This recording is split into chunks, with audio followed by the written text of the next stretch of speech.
We continue with our mission of dissecting issues which are affecting this country and which are posing as a danger to the progress of our country. Like if you look very critically at this country from afar, you will agree with me that we seem not to be a going concern. It seems like this Kenya has some expiry date. The way we are doing things, the way things are going, the way we are carrying ourselves out, you will realize that we are behaving as if this country is going to stop at some point. It's a project which is going to end at some point. So we have been doing all these videos, we have been doing all these recordings so that we can put some few items or few issues into perspective. So we have been talking about things which have been eating up this country, the issues which have been affecting Kenya, and the things which are continuing to complicate the lives of Kenyans and making life unbearable, hence less progress and less development in the country. Because a country which is growing slowly in terms of the economy and the population is exponentially growing, that happens to be a danger which is posing before the republic, and which will, if it's not well looked into, will end up crashing our country and crashing everything alongside. If we can be the students of history, we learn from the states or from the countries which have failed. I can surely tell you that Kenya can't afford to fail at this point because of the current population and the amount of resources which are at our disposal. If Kenya fails, it will be so disastrous to the people of Kenya.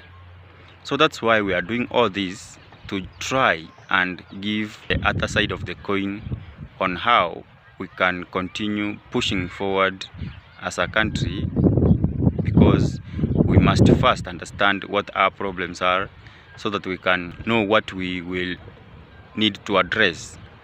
That said, today again I've come and I want to talk about how the systems of government have been eating up this country, derailing the development of a country, whereby there is very little development which is done and there is so much population growth in the country. Those two things, if they are not well balanced, they may end up becoming a disaster in the long run. I want us to look at the background information of the circumstances which happened in this country and it landed us where we are. I want us to look back, maybe start from the government when Moi was president, and try to see how the economic decisions which were made then and in the subsequent regimes, how they ended up putting us in a situation where we are currently. I want us to go back and look at a state which Moi inherited from the first president, Uhuru Kenyatta, who had reigned Kenya in 15 years before the government was handed over to his vice president, then Daniel Arap Moi.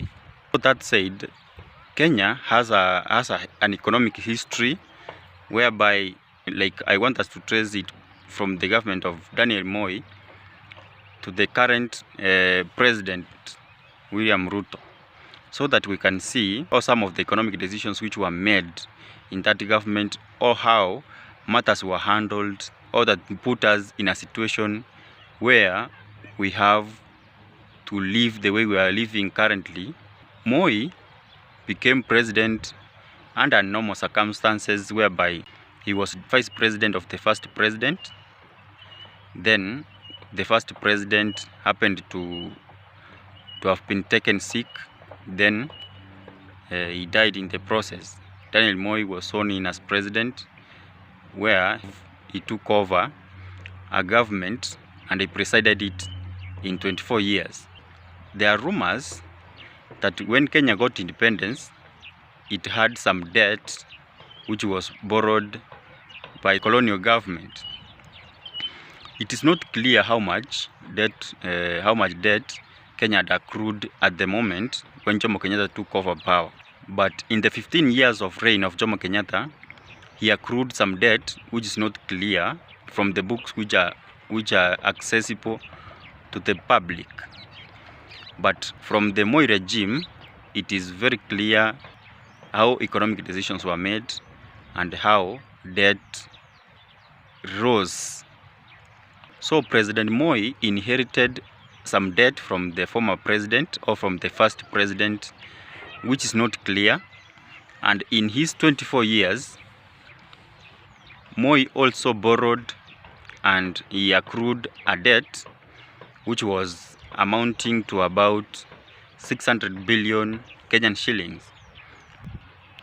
The figures which I'm giving are the figures which were published by the Nation media or by the Nation newspaper in the 28th day of April of 2025.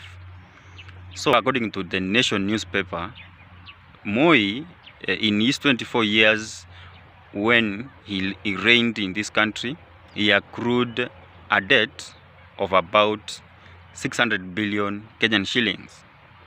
So this debt which he accrued, he used some of it, like it is speculated that some of the money which he borrowed was used to develop the economy, whereby when he handed over government to the former president, the late Kibaki, debt was 600 billion when the government revenue was about 170 billion. The 170 billion was the money which Kenyan government was collecting from government fees to taxation to the grants which they were given. So like the net worth of Kenya, or the collection of Kenya at the moment when President Moi was handing over to President Kibaki, the income or the collection of the revenue was 170 billion with a debt of 600 billion. That's the amount of money Moi handed over to President Kibaki.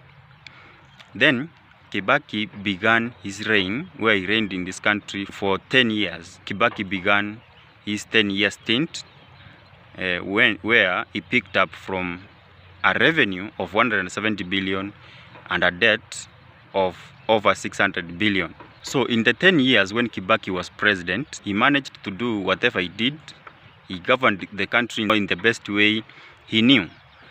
And he raised the revenue from 170 billion to about 1 trillion.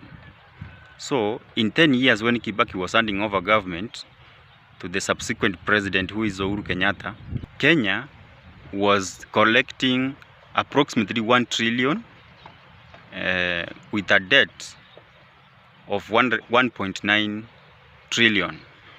So this means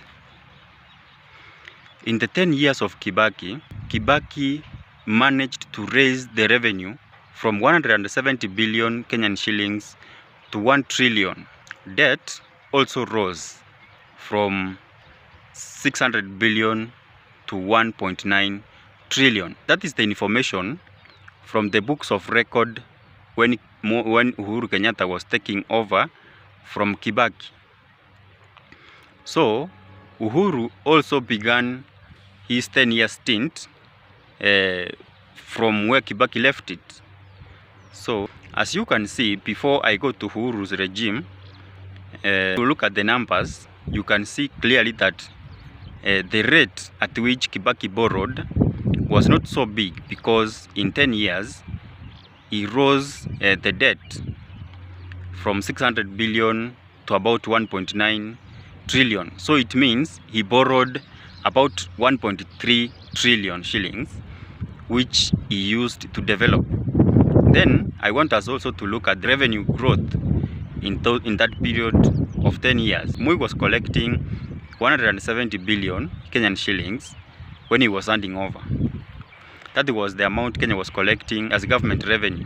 So Kibaki, when he was handing over, he handed over an economy which was at the GDP of 1 trillion. So you can see it kind of resonates that in 10 years he borrowed 1.3 trillion and he added a revenue from 170 to 1 trillion. So to some extent, you can see that there were good government decisions which were made at the moment when Kibaki was president.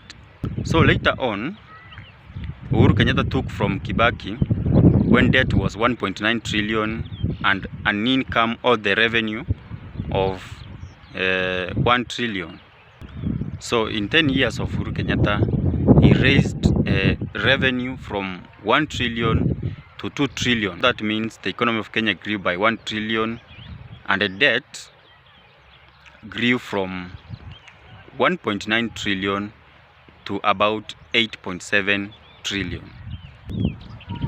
So the biggest problem seems to have occurred during the time when Uhuru was president, because as I've said already, Kibaki in 10 years he led or he governed this country. Debt grew from 600 billion to about 1.9 trillion. So it means the amount of money Kibaki borrowed was about 1.3 trillion. The 1.3 trillion was invested, then the economy grew from a GDP of 170 billion to 1 trillion. That is in 10 years. Uhuru now is coming in, taking it from 1.9 trillion debt and the GDP of 1 trillion is rising up the GDP to 2 trillion and the debt from 1.9 to about 8.7 trillion. Debt grew to 8.7 trillion. That doesn't resonate with the policies of governance. It is not clear what happened and the debt grew to those levels.